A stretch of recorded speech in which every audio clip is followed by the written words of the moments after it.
你可以走一个观察给人的小心啊。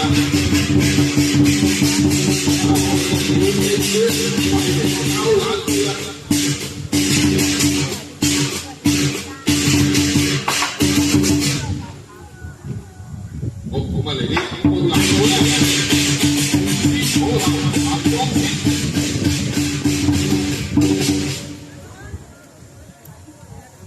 好啦，咁啊突然間停低咗兩個啦。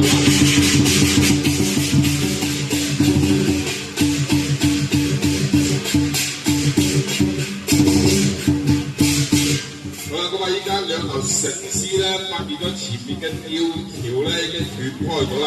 咁啊，試試望住對面嘅山峰咧，咁啊亦都非常之遙遠咧。諗緊方法點樣過去咧？咁啊，呢個距離咧都差唔多有3米遠嘅。咁啊，接落嚟睇下可唔可以成功闖關咧，定係落去游水咧？嗱，咁啊，做好準備。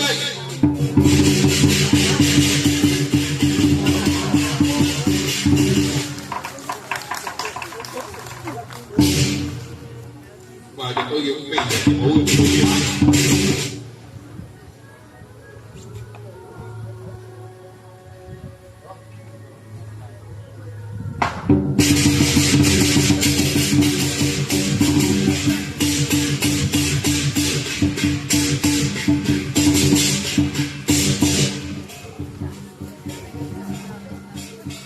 好啦，咁啊，轉眼間呢兩頭繩絲亦都過咗3個難關啦。咁啊，接落嚟咧，到咗我哋連綿嘅裝陣啦。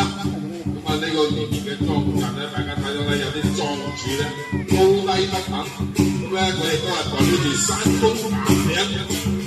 一陣間繩絲就會翻山越嶺。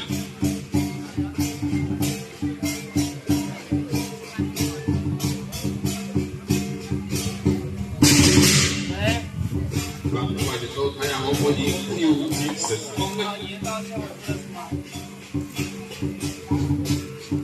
我先觀察一下先啦，睇下上山嘅路落啦。